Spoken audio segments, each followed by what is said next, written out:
हेमा डरते हुए police station में आई। तब उसके चेहरे पर डर का साया साफ दिख रहा था। डरे हुए मन से उसने दबे पांव आगे आने की हिम्मत की।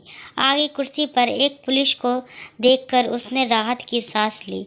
कोई तो है जो भगवान जैसा अपने काम में मगन होने वाला रक्षक उसे अपनी आंखों के सामने दिखा।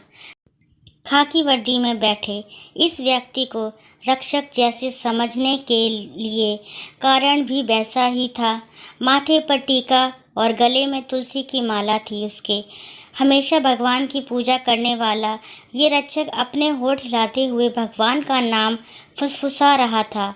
ये हेमा ने जाना और उसी क्षण उसने उस रक्षक को आगे आकर नमस्कार किया।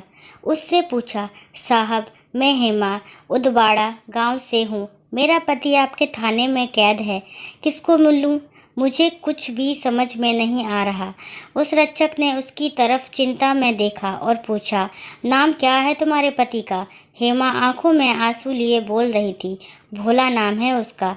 अपने हाथों का पेन साइड में रखकर खाकी वर्दी में उस रक्षक ने अंदर की तरफ उंगली दिखाई और बोला, अंदर एक बड़े सर बैठे हैं। चुलबुल शर्मा नाम है उनका। उनसे मिलो आप। आपके पति का केस उनके पास है। इतना बोलकर वे रक्षक अपने काम में मशरूफ हो गए। हेमा धन्यवाद बोलकर अंदर चली गई।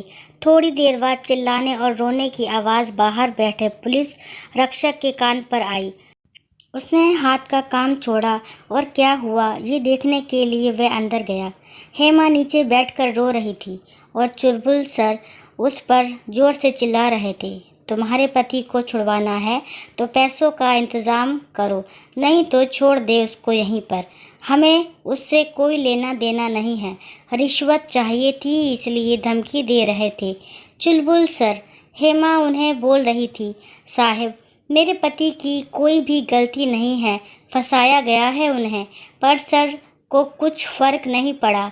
उल्टा वो हेमा को खरी खोटी सुना रहे थे और ऊपर से धमका रहे थे। साहब मेरे पास इस मंगलसूत्र के अलावा कुछ भी नहीं है। मैं क्या करूं, अकेली औरत। ऐसा बोलकर हेमा रोती रही। चुलबुल सर हेमा की तरफ देखते हुए चिल्लाकर बोले, पति पास नहीं है तो इस मंगलसूत्र का क्या फ़ायदा? इसका अचार डालने वाली हो क्या? नहीं हो सकता पैसों का बंदोबस्त? तो ला वह मंगलसूत्र मेरे पास। उसको बेचकर 4 पैसे तो आएंगे तेरे पति को छुड़ाने के लिए। गुनहगार है तेरा पति। क्या करेगी इस मंगलसूत्र को गले में लटका कर? ऐसे बोलकर चुलबुल सर हेमा की तरफ बढ़ा। तभी हेमा ने गले में हाथ डालकर मंगलसूत्र निकाला और सर को देते हुए बोली, लो साहब ये मंगलसूत्र। आपकी बात भी सच है, पति ही पास नहीं है तो इस मंगलसूत्र को पास रखकर क्या करूं? पर मेरे पति को कुछ भी करके छोड़ दो, आपके पैर पड़ती हूँ मैं। ऐसा बोलकर हेमा ने उसके मंगलसूत्र को सर के हाथों में दिया। भ्रष्ट हंसी लेकर सर उसकी तरफ देख रहा था। उतने में वह खाकी वर्दी वाला रक्षक गुस्से से सामने आया और उसने चुलबुल के हाथों से मंगलसूत्र लेकर हेमा को दे दिया। वो गुस्से से सर की तरफ देखकर चिल्लाया, चुलबुल ये क्या हरकत है तुम्हारी? सुहागन औरत के मंगलसूत्र पर नज़र जाए, इतनी बुरी सोच है आपकी। भ्रष्ट काम और भ्रष्ट नज़र। आपको नींद कैसे आती है? ऐसे बर्ताव करके उसकी मदद करने की बजाय आप उस गरीब औरत का मानसिक शोषण कर रहे हैं।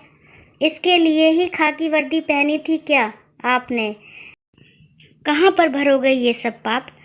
तभी वह रक्षक हेमा को बोलता है, ये लो आपका मंगलसूत्र और पहन लो और एक अच्छा वकील ढूंढो और जमानत करवा लो अपने पति की। पैसे नहीं है तो मुझे बोलो, मेरे पहचान से तुम्हें अच्छा वकील बताता हूँ। जमानत पर छूटने पर उसकी फ़ीस मुझे वापस कर देना। ऐसा बोलकर वो रक्षक पांडे की तरफ गुस्से से देखने लगा। वैसे ही पांडे नीचे नज़र झुकाकर वहाँ से चला गया। हेमा ने उसे भले इंसान को धन्यवाद कहकर वकील का पता पूछकर वहाँ से चली गई। इस वारदात को बहुत दिन हो चुके थे। और खाकी वर्दी का वह भला इंसान सेवानिवृत्त होकर 8 महीने हो चुके थे। आज पेंशन लेने के लिए बैंक में लाइन में रक्षक शांत मन से खड़ा था। तभी उनको उतने में जाना पहचाना चेहरा उस बैंक में एक टेबल पर बैठा दिखा। लाइन छोड़कर ये रक्षक वहाँ गया और देखता है तो क्या, चुलबुल सर। चुलबुल का एक हाथ थर-थर काँप रहा था, मुंह थोड़ा सा टेढ़ा हुआ था और पैर बहुत थर-थर करते हुए दिख रहे थे। क्या हुआ सर, ऐसे कैसे हुआ ये सब? मुझे तो खबर भी नहीं ये सब की।